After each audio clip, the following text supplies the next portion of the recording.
So here we are, guys. Me and Sam are about to head off to the Critical Hit Games tournament on the 5th of August. I will be running my Black Templar Black Tide, which, if you haven't seen the battle report yet, it will be up after this video. That's pretty much the army I'm going to be using. I had a practice game against Sam using it. I have made a few tweaks to make it a little bit more ITC competitive. Basically, rather than running 10-man squads, I've dropped them all down to 9-man squads and then taken a squad of 5 Vanguard veterans. But you'll see that when we have the army all unpacked when we get to the tournament.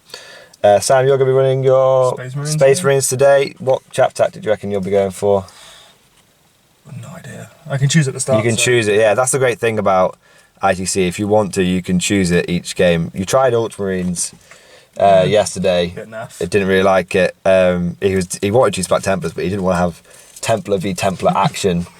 But yeah, we'll be heading off there soon. Kickoff is at 10:30, so we'll probably be there 10:15, and then yeah, we'll have a wander around and see what sort of armies are there today. I suspect the Black Templars are not going to do very well today because Critical Hit Games, every time we go, it's getting more and more competitive. Yes. So the meta is definitely evolving there, but we'll see how it goes. So I hope you guys enjoy this, and we'll see you in the next clip. So game one, this is what I've got. Big old Black Tide ready, and what will we face today? Knights and some stuff. So we've got 2 of the Armature Helverins here with loads of autocannons. Knight Castellan, I believe, with just all the guns all the time. Some scouts, some tacticals, Stormhawk, 2 librarians. So my personal mission today will be to kill both those librarians, as I am a Black Templar player. And we've got some Thunderwolves as well. So it's going to be a tough matchup for the Templars because obviously we're taking on some Knights. They've got a lot of shooting. We're going to have to try and use the terrain to our advantage. Let's see. This is the board we're playing on. Let's see how it goes. We'll be back at the end of the game and with the scores and everything. So the game's over. It was really good. Actually, a lot closer than I thought it was going to be. I thought I was going to get tabled, and by the end of it, all he had was his big knight left. I took everything else down, and I still had about 30 Crusaders left over. The score was really close. There was 4 points in it, and it's my own fault. The reason I lost is I thought that Armigers had the Titan keyword, the Titanic keyword. They don't. So I took Titan Killer as my thing and killed both Armigers in one of my turns. I thought, right, bam, 3 points. Sadly, it didn't count. My opponent was being very savvy there. Didn't tell me until it was too late. But there you go. That's tournament play. You know, if I make that mistake, he's got to capitalise on it. And the other thing is that I didn't realise what the bonus was. I didn't really pay attention to it. I thought it was 3 units on 3 objectives. It was 3 characters on 3 objectives. My mistake. So I thought I should have got the bonus. I didn't, and I wasn't able to get the bonus at any point. And my opponent was really good at getting all my characters. He got them all by the end turn. So yeah, really close game. That's the only thing. Oh, and also it said on the rules pad that Slay the Warlord, First Blood, and Linebreaker were in effect, but actually they weren't. It was only for if you took Old School. So that's my mistake. If the Armigers had the Titanic keyword like I thought they would, I would have got 3 points. I would have also got First Blood and Linebreaker, which would have meant I would have won by 1, and I would have had, and like I said, I misread the bonus. My own fault, inexperience with ITC, but there we go. So the fact that against what I consider to be what looks like quite a nasty list, the fact that I was able to, only 4-point difference, and the only thing that lost me the game was a little misunderstanding. There you go. Sam, how did the old Silver Marines do? Table by turn 4. Table by turn 4. But you were facing against this absolute filth, so it's not too bad.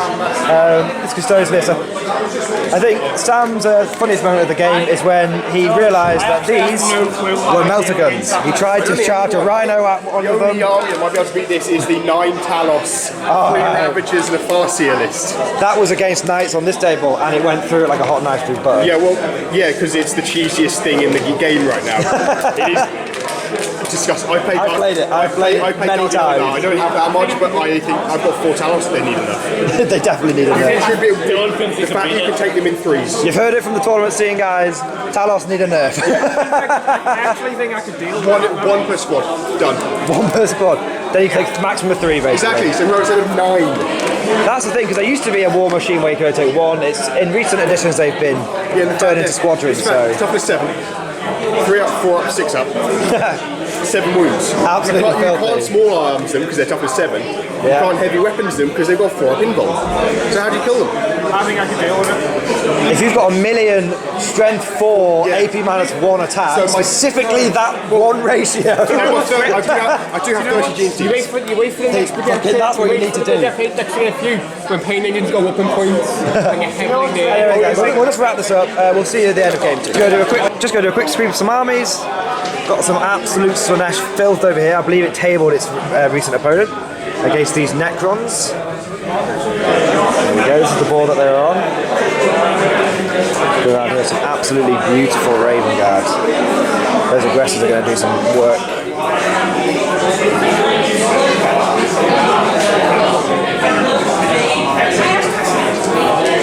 Some very lovely knights with Celestine.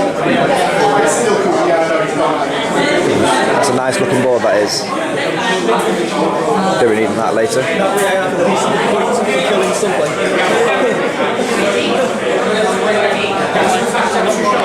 Sorry guys.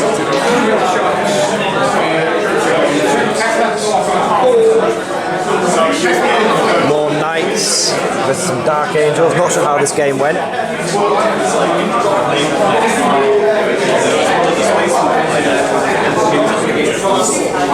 That's a pretty nasty Necron list.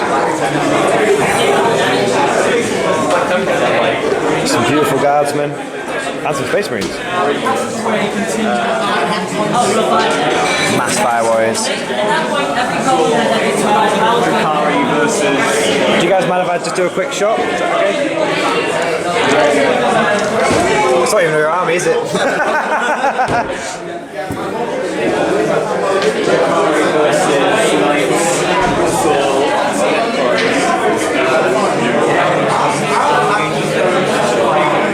Okay, give me a quick shot of your army, Tom. Oh, go for it, yeah. It's all in one go. Did you win? What were you facing? Custodes? No, knights. Oh wow, I thought you did quite well against that. Yeah, not really. It's just too much shooting.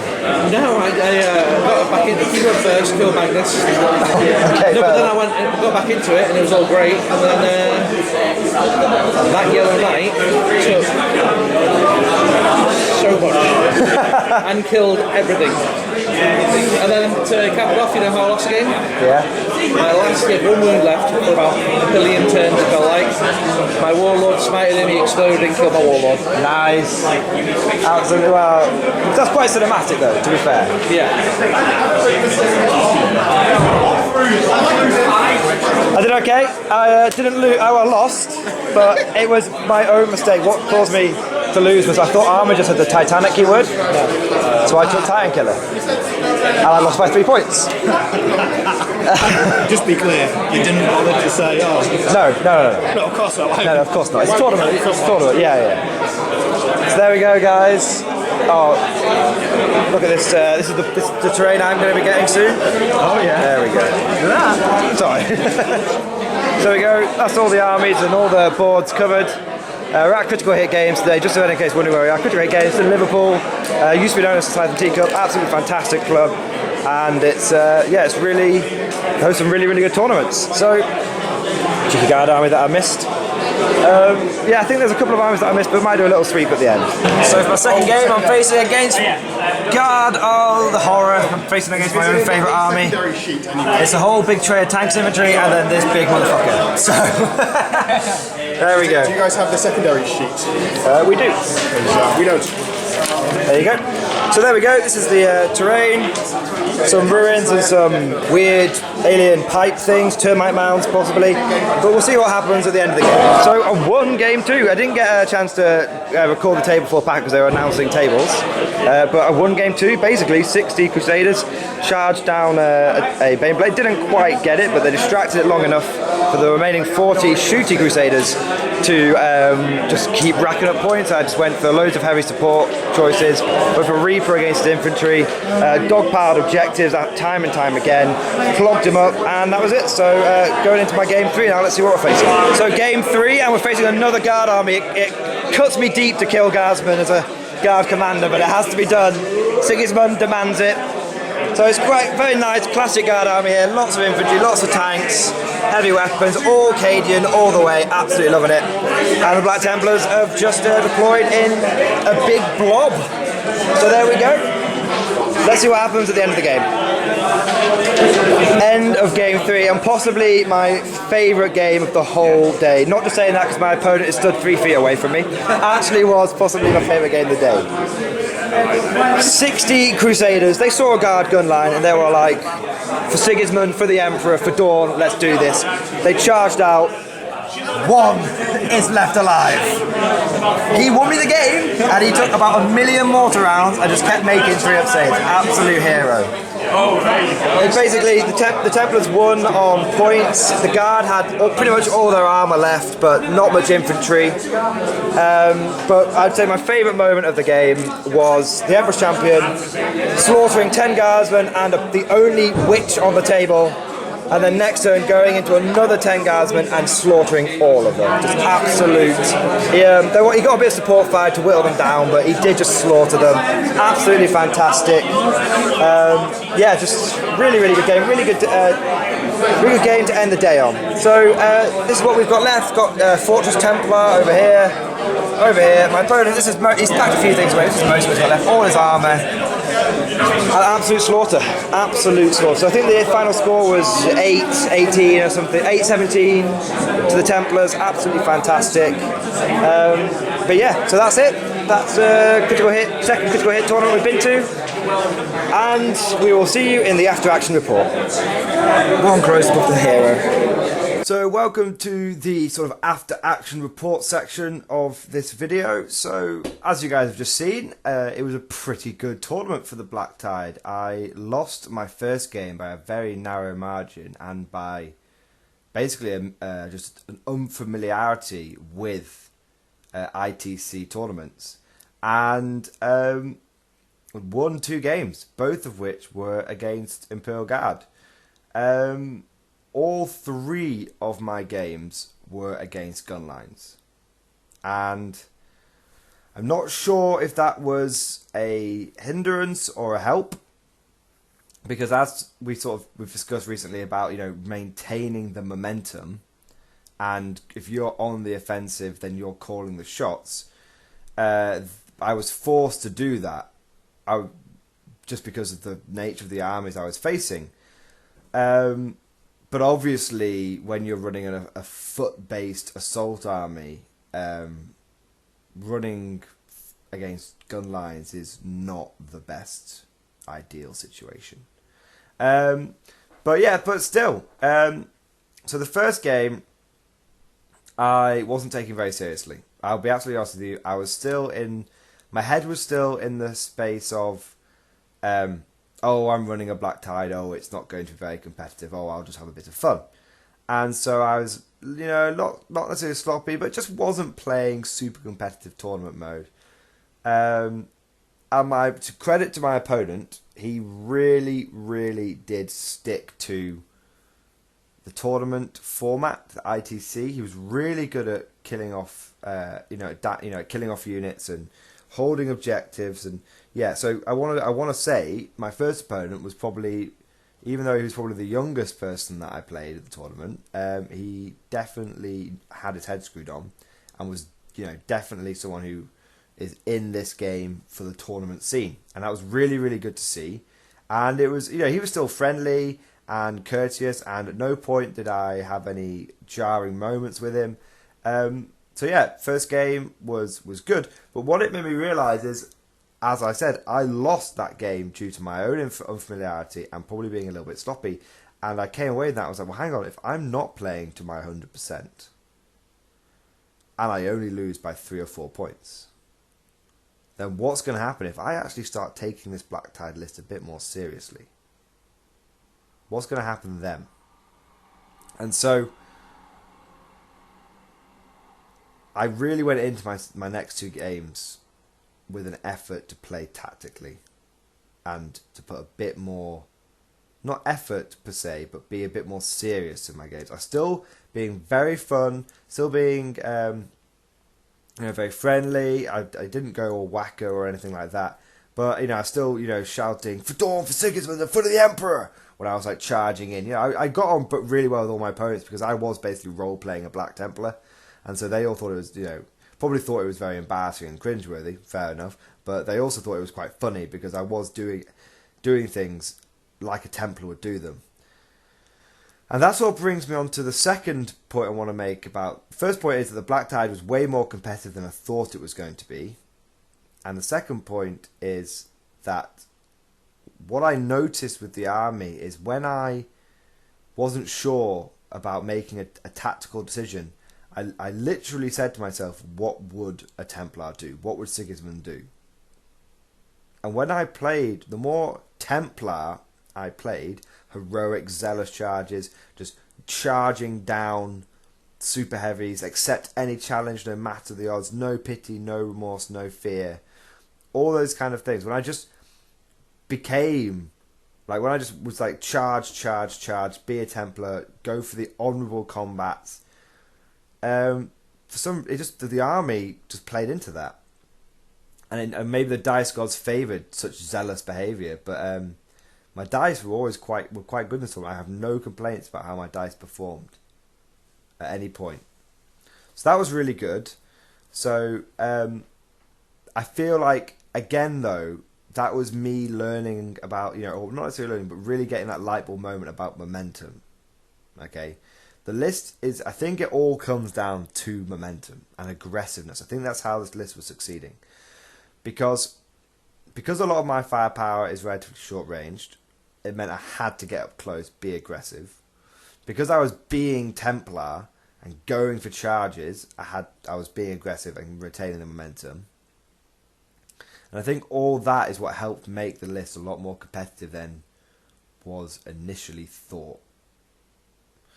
Other things, so second game was against Guard and against I faced off against a Baneblade. One thing I want to say is six Marines with close combat weapons are a big distraction counter effect, and they do some damage. But 40 Marines, well, technically 36 Marines, because 9 squads of 4, with a captain and a lieutenant tricked out for shooting, puts out a stupid amount of firepower. It's just stupid. Every plasma gun is overcharged. And there's 6 plasma guns in that unit, in those 4 squads alone. Could be 8 if I took all combi plasma. I've got some combi grav in there just for variety. 4 heavy bolters is really good. I know typically Templars players love the plas las cannon, but I found the heavy bolter to be good because I was often moving up. Because I had a lot of bolters in the squads, I don't want to waste those bolters, so I was often moving up, and that meant I needed the extra shots from the heavy bolter so that I would consistently get hits. And if I did need some serious anti-tank, well, you know what I did? I just popped off Hellfire rounds on the heavy bolter every single turn, and D3 mortal wounds every single turn, considering you're guaranteed to hit pretty much every time because you're rerolling 1s. I barely got any 2s. Every single turn you're doing on average 2 mortal wounds. Over the course of a game, because it's ITC, that's 12 mortal wounds. That is 1 heavy bolter is able to kill a Lehman Russ on its own, or an Armiger on its own. And that was really, really, really, really good. So, just 40 shooty Marines. And we're talking Templars. We're not even a faction that... We're not even a chapter today that is really focused on being shooty. So imagine if you had something like Raven Guard, where you just -1 to hit is so much more durable.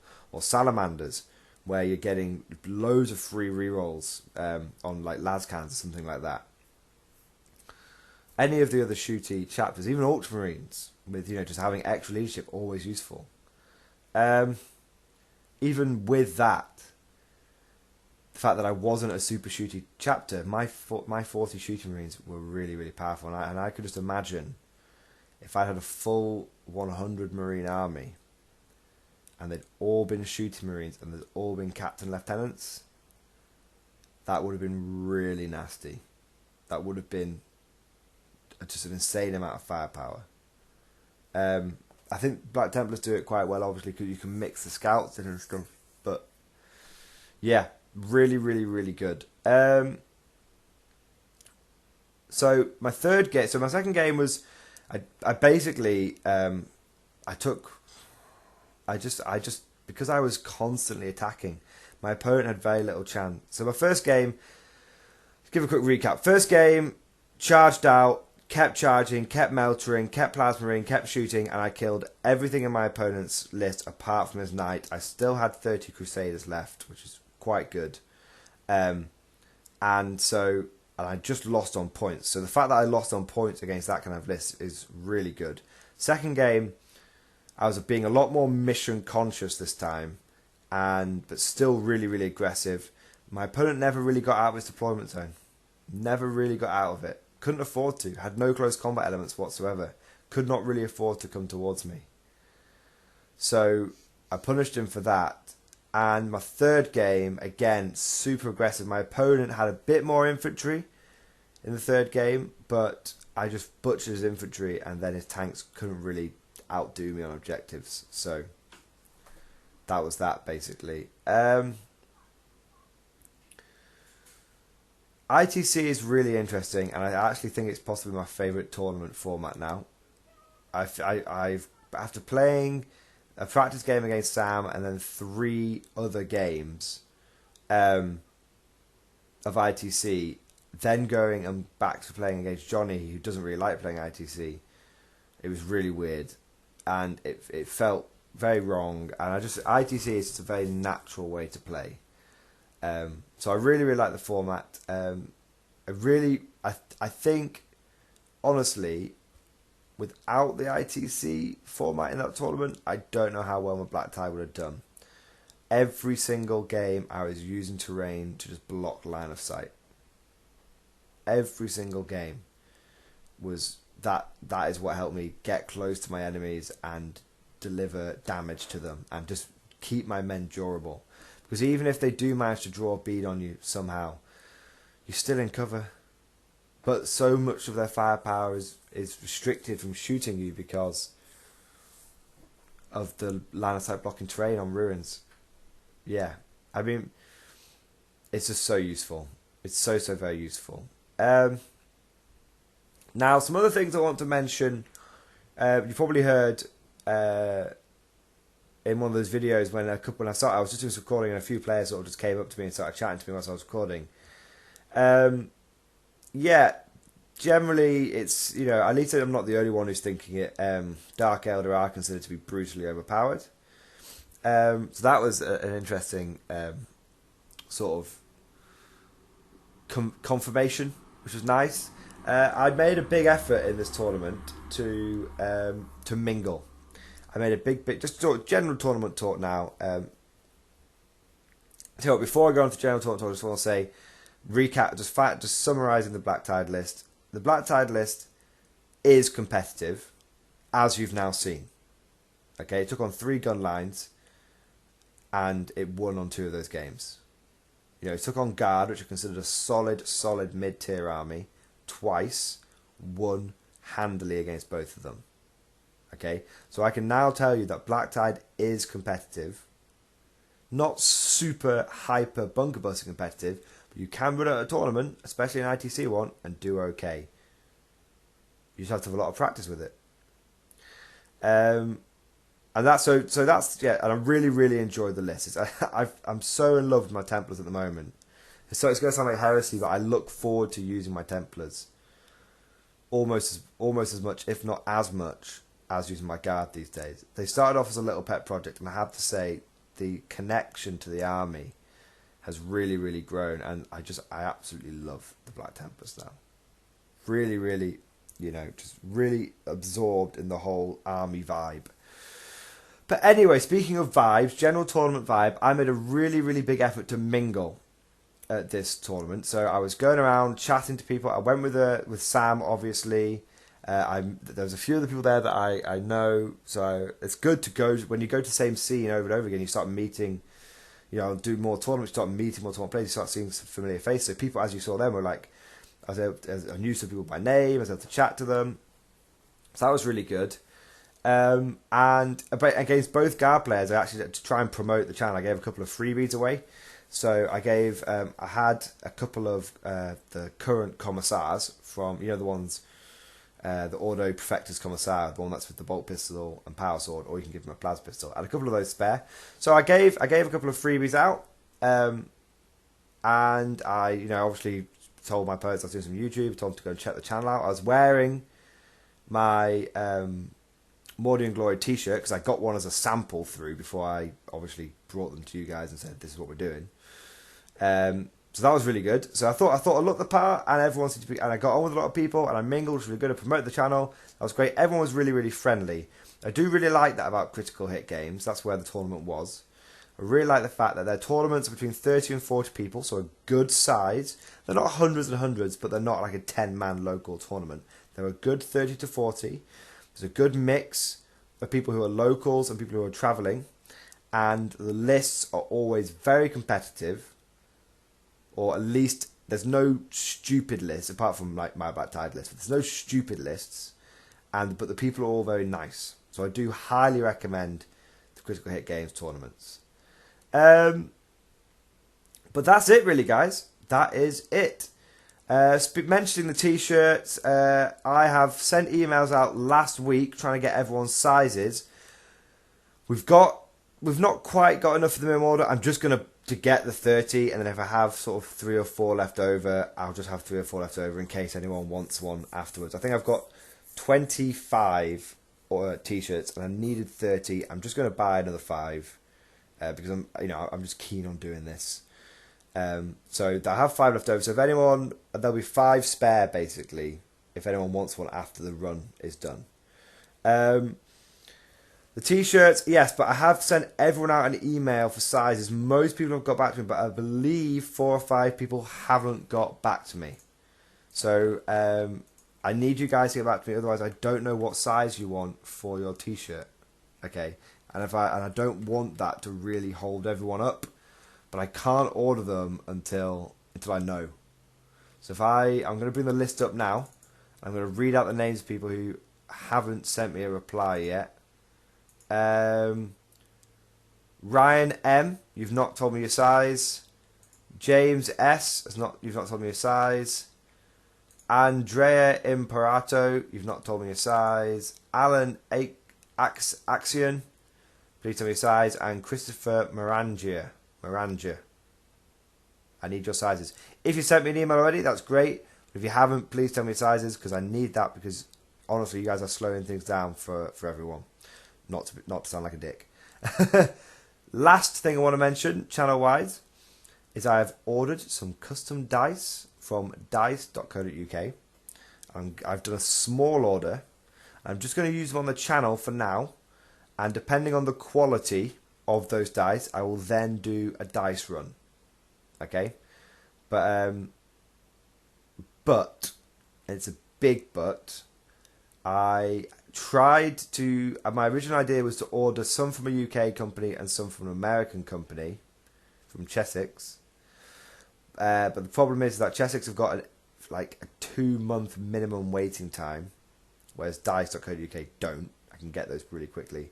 And Chessex refused to send them to multiple addresses. I said, can't you just send 25 here, 25 here, 25 here? They said no. So I'm going to have to get them all from dice.co.uk. That's fine.